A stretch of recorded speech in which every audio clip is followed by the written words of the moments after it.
This is what I did this week. It was a real busy week. I got a 40 Soul Voyager done, 40 Bubble Drop done, and while I was working, it's ruminating about a couple of things and thinking. About 2 weeks ago, I had a couple of friends that needed help. One in particular had a huge water leak in her house, and I went over 8:30, 9 o'clock at night. I brought everything I needed.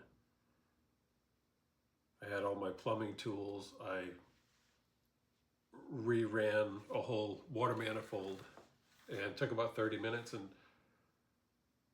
she was kind of in shock. She said, well, how do you know how to do this? How do you have all of this?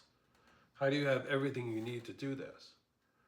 And I said, well, this is what I did before I started making gongs. And I've been thinking about that because that's not true.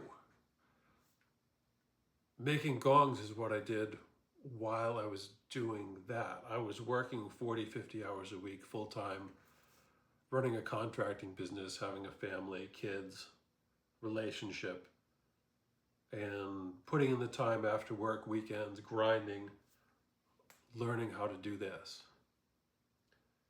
At this point, I have tens of thousands of hours into this.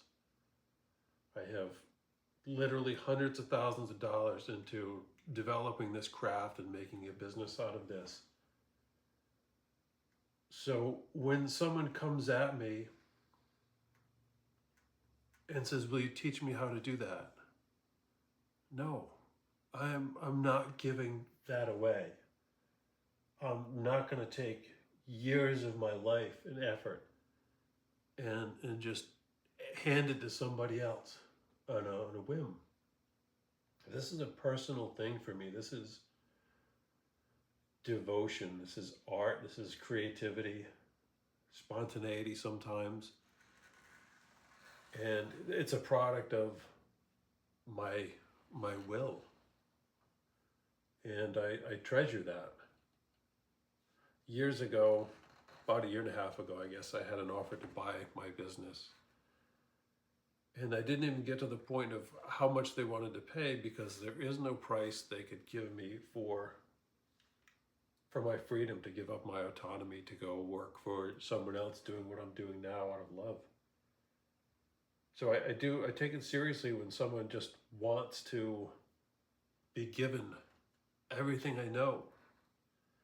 I saw this in the handpan community before I started making gongs. All these guys came out and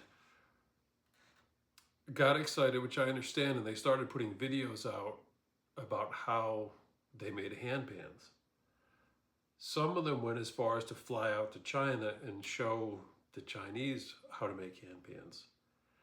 And effectively what they did is they torpedoed the industry. They sold their jobs away.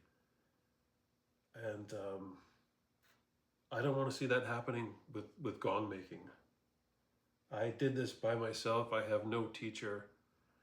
No one told me how to do this. I did this because I wanted to and I didn't give up. And the irony of some of this story is one of the guys that reached out is a handpan maker.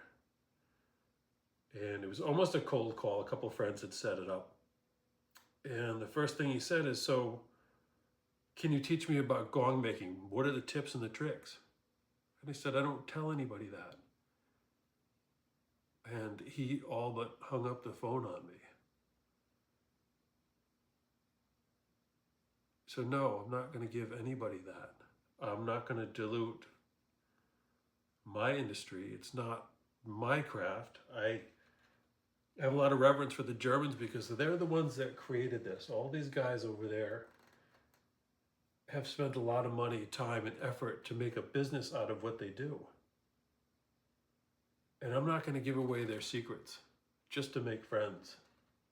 This is way too important to me.